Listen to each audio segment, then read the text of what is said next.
¿Alguien ha visto a Paulina? Buenas tardes, maestro. Hola. ¿Y Lucy? Bien, gracias. Ya sé.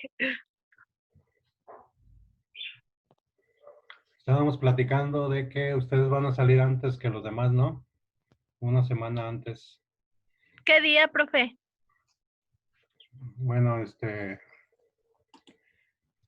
creo que se acaba el cuatrimestre el 16 por el Ah, voy ya. sábado, por los que van el sábado. Entonces, Sí, creo que ustedes una semana antes, así que ya casi esto termina para ustedes. Bueno, queda un poquillo, pero lo que quiero decir es que urge que participen mucho, investiguen, lean aquí, porque acuérdense que esto es de participaciones, lecturas y tareas, para que no se atrasen y el tiempo que nos quede aprovecharlo. Si alguien ha visto a Lucy, pues le platican que todavía hay clases. No sé sí. si ella, no sé si ella ya haya salido. Nosotros no. Déjenme poner asistencias. Yair, López Tobar, López Tobar, Pau. Falta Baruch, Baruch. Antonio. ¿Alguien sabe de Antonio? Muy bien, estábamos platicando de la tarea que dejamos y dijimos que eran 3 investigaciones. Sí, Física clásica, relatividad y cuántica. ¿Quién quiere empezar con la clásica? yo. Adelante. Se le denomina física clásica a la física basada en los principios previos a la aparición de la mecánica cuántica. Incluye el estado de la mecánica, la termodinámica, el electromagnetismo, la óptica, la acústica, la dinámica de fluidos, entre otros. Sí, la física clásica no está aislada.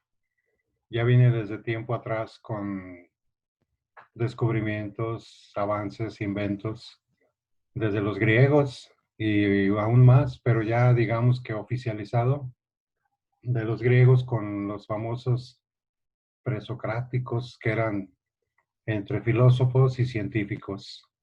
Se les llama así porque vivieron antes de Sócrates. Pre significa antes de que viniera al mundo Sócrates. Estos amigos intentaban, bueno, los griegos intentaban conocer y descifrar el mundo de 2 formas. Unos a través de la participación de los dioses. Acuérdense de la mitología. Los griegos tenían un dios para cada elemento de la naturaleza. Entonces, por un lado, estaba una corriente, un movimiento de personas que creían que todo cuanto existe había sido creado por dioses, por seres supremos. Así a Zeus le daban el rayo, el cielo, la tierra. ¿Sí se acuerdan? A Sí. Poseidón, ¿qué dominio le daban? El agua. El agua. ¿Se acuerdan la película que les ponían de la sirenita? Nunca se las Sí. pusieron para que se Sí. calmaran. Hades era el rey del inframundo y luego había semidioses. Entonces, un grupo de griegos creían en esa forma que el mundo había sido creado por dioses, pero había otra forma que creía que no era la participación de los dioses, sino las fuerzas de la naturaleza, que había un elemento primordial que daba origen a los demás. Unos decían que el fuego era el que originaba todo cuanto existía. Otros decían que a través del aire se iban formando los demás cuerpos. Otros que a través de tierra, aire, fuego y agua. Y otros decían que era la combinación y eran los presocráticos. Esos le intentaban dar una explicación más real, más científica, más natural a cuanto existía. Y desde ahí parte la física, justamente. desde aquellos días va desarrollándose, va evolucionando hasta que llega a la física clásica con don Isaac Newton. Muy bien, ¿qué más tienen de investigación? Yo tengo algo. A ver, La física clásica o física newtoniana es una disciplina que se basa en las leyes básicas del movimiento sobre los objetos cotidianos. La física clásica se conoce como tal con una publicación en 1687 de las leyes de Newton. La formulación de matemáticas de Isaac Newton en su obra Philosophia Naturalis Principia Mathematica. Las leyes de Newton son la base de la física y de la mecánica clásica. exactamente. Digamos que él fue el que estructuró, no tanto que él haya inventado la física clásica, ¿no? Sino que le dio cuerpo, le dio forma y escribió ese libro que acabas de leer, Principia Clásica. ¿Por qué se oye así? Porque está en latín. Acuérdense que los libros de ciencia se escribían en latín y el idioma oficial de la ciencia era el latín. Entonces, la mayoría de los libros de aquellos días estaban o en griego o en latín, pero predominaba el latín como lengua oficial de la ciencia. Y lo que hizo Newton fue que a través de sus descubrimientos del movimiento, del magnetismo, de la teoría de la gravedad, la ley de la gravedad, etcétera, fue estructurando lo que ya, muchas cosas que ya existían y oficialmente se le da el nombre de física clásica. ¿Alguien más tiene algo de la física clásica antes de pasar a otro rollo? Pues no, yo tengo algo de la física cuántica, no sé si me dio oportunidad de mencionarlo. Adelante. La física cuántica es la rama de la ciencia que estudia las características del comportamiento e interacciones de partículas a nivel atómico y subatómico. Sí, ya cuando se dan decíamos, esto viene desde los griegos. Decían los griegos, espérame, creo que ya hizo su aparición Lucy. Vamos a recibirla con música de banda.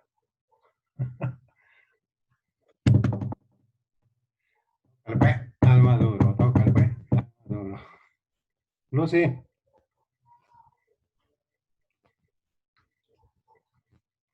En Grecia había, entre tantos científicos filósofos, uno que se llamaba Leucipo, otro se llamaba Demócrito, y ellos decían lo que acabas de decir, subatómicas o subcuánticas o subdivisiones.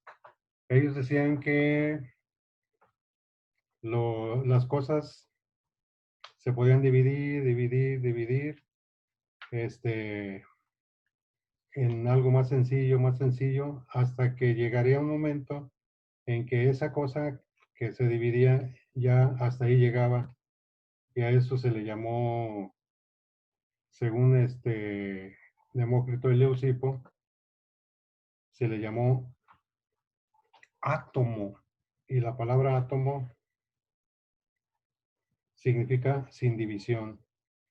Y por aquí déjenme ver si había algo de eso.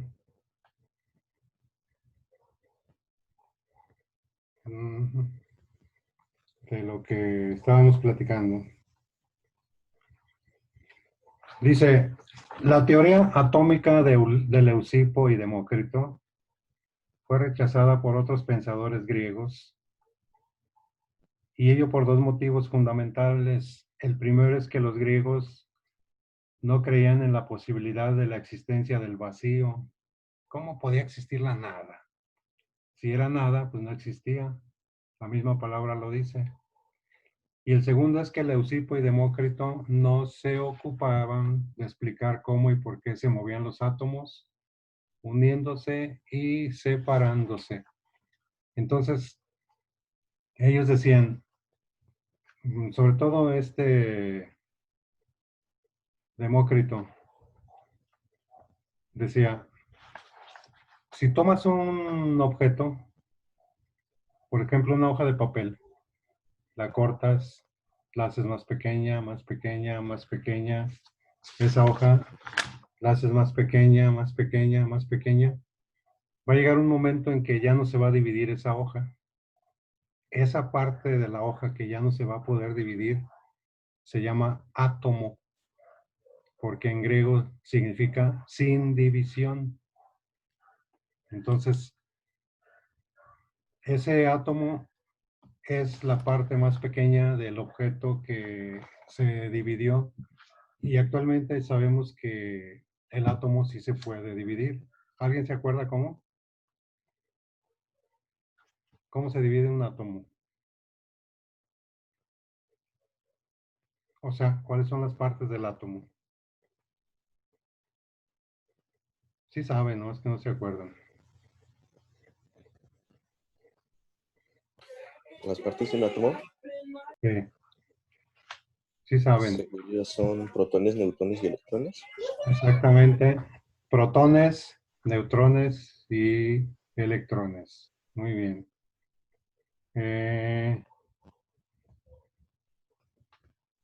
Dice, por aquí andan. Bueno, incluso le daban a los átomos, decían que unos tenían un olor determinado, otros de otra forma, etcétera. La idea es que el átomo no se podía dividir. Si yo parto una hoja, el último pedacito de esa hoja que ya no se puede dividir se llama átomo. Tomo, sin división. Pero los avances científicos demostraron que el átomo sí se puede dividir, ya lo acabas de decir, Héctor. Protones que tienen carga positiva, neutrones que tienen las dos, por eso se neutralizan, por eso se llama neutrón, y electrón que tiene la carga negativa, son los que andan alrededor, la famosa valencia. Lo que no entendían de química, ¿sí se acuerdan? Que el número atómico y que el peso atómico y que la tabla química de los elementos, que hacían ahí rueditas, ¿sí se acuerdan? Que Sí. que las valencias y que bla, bla, bla. Y mejor pedían permiso para ir al baño cuando había química. No, hombre, profe, ¿cómo? ¿Cómo? No, eso no es cierto, yo sí ponía atención. No, pero hay gente que no le gustaba. Todavía en prepa dicen que no le entienden. Y que nunca le entendieron a eso de las valencias y demás. Bueno, pero era eso. ¿Qué se demuestra a través de esto? Que hay un antiuniverso, hay un antiprotón, un antineutrón y un antielectrón, y eso da origen al antiuniverso, y el antiuniverso es la antimateria. Es lo que están trabajando últimamente los físicos y los científicos. Digamos que un universo paralelo, un antiuniverso, que tiene como entrada los agujeros negros, que son un enigma en el universo y que no se ven, son invisibles. Es como, si han visto películas de donde hay arenas movedizas, que la Sí. gente se hunde, que aparentemente es arena normal, y se mete la gente y ¡pum! ¿Sí saben por qué se hacen esos pantanos? ¿Alguien sabe? No, yo no. Las arenas movedizas. Pero sí han visto que se hunde la gente. Sí, sí, sí. Lo que Sí. pasa es que en las selvas hay árboles sobre árboles. Hay árboles así, llegan hasta aquí. Y luego hay otros árboles más arriba.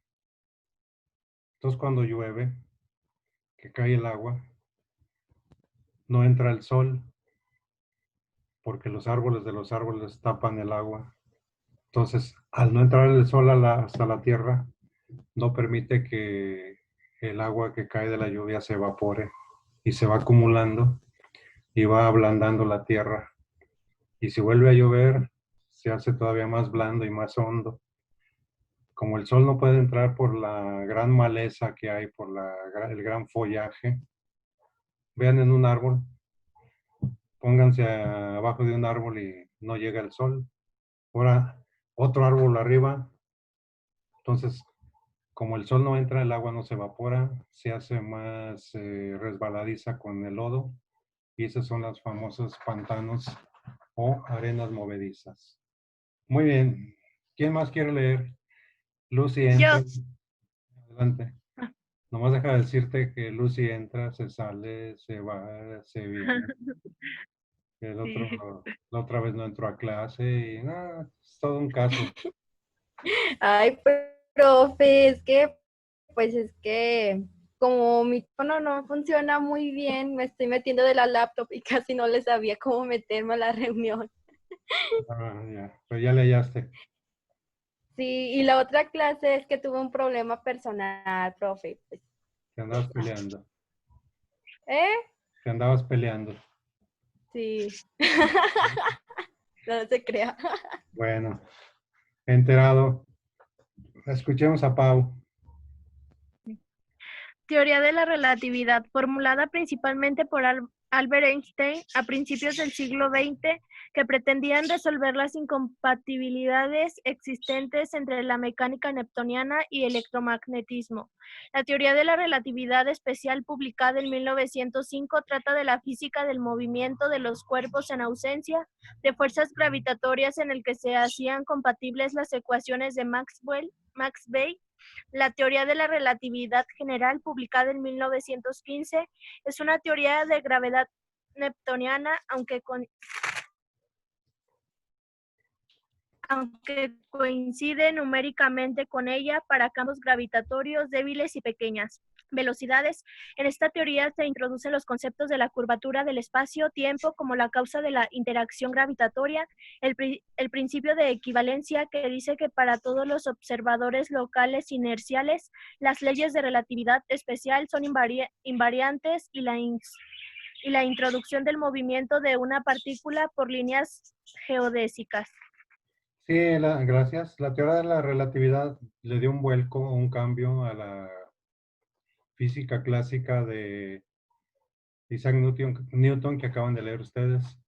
Y añade un nuevo elemento, el tiempo. Las otras eran el espacio, lo largo, lo ancho y lo grueso, y aquí entra el tiempo. Es la teoría que dice que cuando un hombre dura un día o poco tiempo en el espacio, aquí ya han pasado un montón de años, y ese cuate, si llega aquí a la Tierra, si dejó amigos de 15 años, ya los va a ver como de 60, 70. A eso se añade el famoso tiempo en la teoría de la relatividad. Otra, la apariencia con que los objetos se mueven y en realidad los que nos movemos somos nosotros. ¿Sí se han fijado que cuando van en un coche, en un camión, que van por la carretera o por alguna bulevar, como que los árboles son los que se mueven? ¿Sí se han fijado? O los postes, Sí. como que... Entonces, todo eso lo explica la teoría de la relatividad. Nos pensamos que los objetos son los que se mueven y no nosotros. Y formuló una teoría basada en también donde entra en juego la velocidad de la luz, que la masa es igual a la velocidad de la luz por, ¿sabe qué?, al cuadrado. Y dijimos que la luz viaja a ¿cuántos kilómetros? 3.000 kilómetros. ¿Cuántos? Metros por segundo. No. A ver. Son. A ver. ¿Quién le ayuda? A ver, ¿quién me ayuda? Que sí lo mencionamos en una clase y aparte lo vimos en física, entonces. Sí, está en el número 3. Sí, 300.000 metros sobre segundo. No, kilómetros. Kilómetros. Viaja a 300.000 kilómetros por segundo. De aquí al Sol, dijimos que son un promedio de 150 millones de kilómetros. Entonces el Sol, la luz del Sol tarda en llegar aquí a la Tierra 8 minutos por la velocidad de la luz. ¿Cómo se miden las distancias? Con el radar. Se lanza las ondas del radar y empiezan a viajar. Y empiezan ahí a registrar. Cuando llega a la superficie lunar, ¡pum!, rebotan las ondas. Entonces, a ver, ¿hasta dónde llegó? Llegó y aquí rebotó a cuántos kilómetros marcó las ondas en el radar, ¿no? Pues tantos. Y así es como se miden distancias muy grandes. Estas ondas del radar se inspiró el hombre en un animal. ¿Cuál era o cuál es? Por cierto, es a uno de los que le echan la culpa del coronavirus. ¿El murciélago? Murciélago. Así es, los murciélagos. Los murciélagos no ven, lanzan chillidos y salen las ondas. Entonces ellos van volando y ¡pum! Si rebotan, quiere decir que hay una pared y donde reboten y se van las ondas, ellos se guían sin necesidad de ver. Y eso hizo que el hombre inventara el radar, así como cuando observó el colibrí, los movimientos del colibrí, el hombre se inspiró para inventar el helicóptero. Y así sucesivamente. Pau, estoy poniendo puntos para el examen final. ¿Habrá alguien más que quiera? Yo tengo algo sobre la teoría de la relatividad. Adelante. La teoría de la relatividad de Albert Einstein es famosa por su producción de fenómenos bastante extraños, pero como el envejecimiento más lento de los astronautas respecto a las personas que vivimos en la Tierra, él cambió en la forma de los objetos las altas velocidades. La genial idea de Einstein fue suponer que la gravedad está íntimamente unida al espacio y al tiempo. Propuso que el anexo de unión era de la geometría, lo cual ocurre. Dice Einstein, es que en presencia de una masa, el espacio-tiempo se deforma, de modo que cualquier otra masa nota ese espacio formado y se ve obligado a seguir su trayectoria diferente a cuando estaba en el espacio sin deformar. Así es. Tú al principio leíste de los astronautas que envejecen. ¿Cómo dice? Lo que les dije ahorita, ¿sí se acuerdan? Que si un hombre anda allá en el espacio y regresa, ve a sus contemporáneos ya más viejos. Lo acabas de leer. ¿Cómo dice? Como el envejecimiento más lento de los astronautas respecto a las personas que vivimos en la Tierra y el Así. cambio en la forma de los objetos a las que viajan en otras velocidades. Sí, y lo que pasa que hay otro factor, como arriba no hay aire, el aire no echa a perder como no hay aire no se echan a perder ni a deteriorar los cuerpos. Aquí con el aire y demás elementos, nos empezamos a deteriorar y como en el espacio no hay aire, no hay luz, no hay nada, es un espacio vacío con una oscuridad tremenda y con más de 200 grados bajo cero, una temperatura durísima. Por eso las naves espaciales para diseñarlas y mandarlas necesitan años y cientos de científicos, cientos para diseñar una nave y mandar astronautas a la Luna porque tienen que vencer muchísimos obstáculos. La gravedad, todo se cae,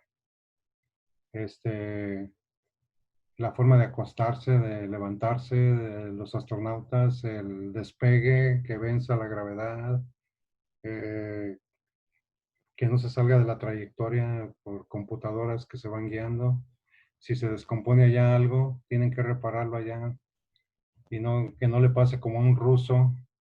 Un ruso salió de la nave para arreglar un desperfecto y a la hora de querer entrar no pisó bien y salió disparado al espacio.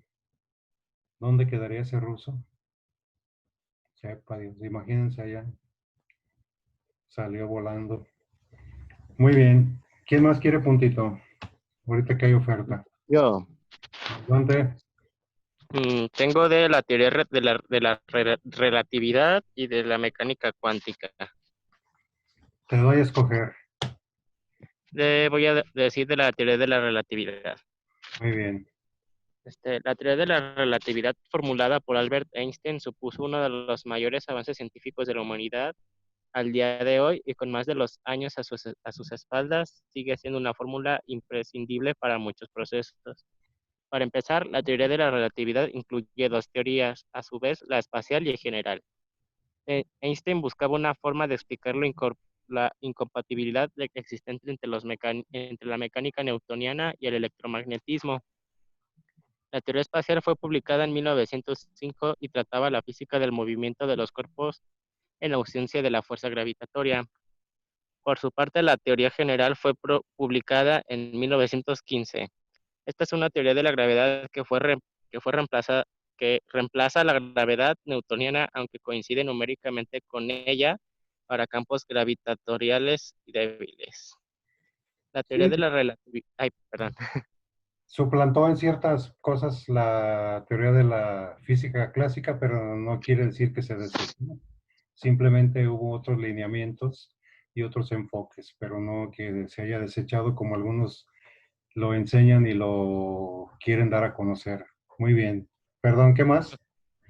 La teoría de la relatividad se apoya en qué localización de los sucesos físicos, tanto tiempo como en espacio, son relativas al observador. Esto se explica muy bien. Correcto. Deja ponerle un puntito. ¿Tú eres quién, Fernando? Sí, Muy bien. ¿Habrá alguna otra? A ver, busquen algunos datos de Albert Einstein. A ver quién los haya primero. Albert Einstein. Bueno, no es un dato, pero más bien es como una teoría o un rumor que una de sus fórmulas la había apuntado. Déjame ver si la tengo. A ver, ¿Dónde está?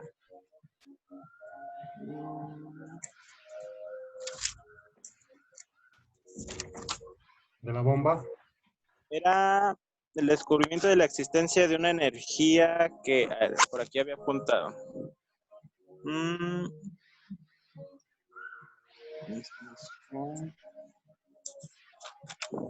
Fue la que se utilizó en las bombas Las atómicas. bombas atómicas. Se llama fisión nuclear. La voy a apuntar en el chat. No recuerdo muy bien cómo se pronunciaba. Si alguien sabe, pues, ¿Tiene las notas? sí. Nada, es que no lo encuentro. Más o menos sobre qué es.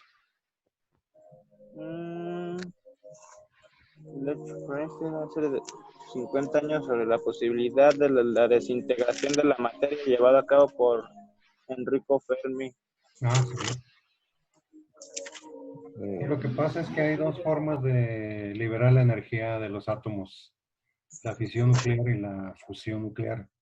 Lo que se utilizó fue la fisión, que es como bombardear los átomos para que liberen la energía atómica justamente. Y para diseñar la bomba hubo que haber la colaboración de muchísimos científicos y muchos cuando se dieron cuenta del alcance que iba a tener la destrucción de la bomba ya no quisieron trabajar y renunciaron. Y otros, por el morbo y el a ver en qué quedaba, le siguieron. Era Little Boy, así se llamaba la bomba atómica, muchachito. Y muchos científicos cuando vieron ya el alcance que tuvo en las ciudades japonesas de Hiroshima y Nagasaki, cuando vieron la destrucción, dicen que algunos se trastornaron porque no era lo mismo diseñar una bomba en un laboratorio, en un pizarrón, en cuadernos con fórmulas y demás, al ver ya la destrucción de seres humanos que, aparte de ello, la crueldad con que sufrían las quemaduras y más aún que muchas generaciones quedaron dañadas con las radiaciones que emitieron porque subió la temperatura miles de grados centígrados. Entonces, gente quedó carbonizada, así en el suelo, tirada, sentados, los que ya estaban en su oficina, la gente que iba por la calle, quedaron las siluetas. Incluso hay museos que con horror muestran todo este problema que dejó la bomba atómica. Muy bien. Ya encontré cómo se llama. Adelante. La equivalencia igual a la masa por la, a ver, Velocidad. velocidad al cuadrado. Velocidad de la luz al cuadrado. Muy bien, es correcto. ¿Dónde andará Pau? A ver, van a traer 2 biografías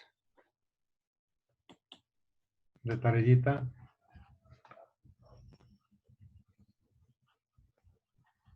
¿No saben dónde ande Paulina? No, Ya la admitimos.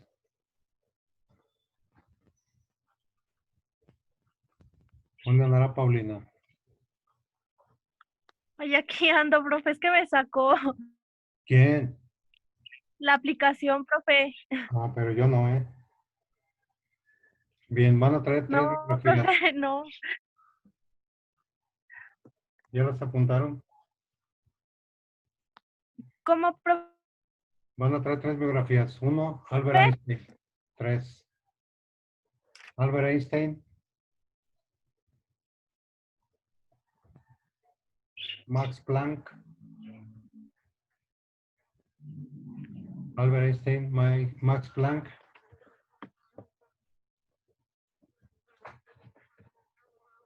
y Stephen Hawking.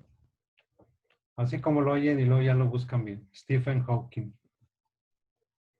3 biografías. Albert Einstein, Max Planck y Stephen Hawking. Acuérdense que ya esto es para su promedio final. Ya ustedes salen antes y tienen que acumular puntos para que yo les promedie una semana antes. ¿No hay ninguna duda? ¿Comentarios? ¿Preguntas? no. ¿No? No, maestro. Bueno. Ahí si ven a Lucy me la saludan. ¿Quién sabe dónde ande? Aquí estoy, profe. Ah, perdón. Bueno, entonces terminamos y nos vemos. Adiós, profe. Hasta luego, maestro.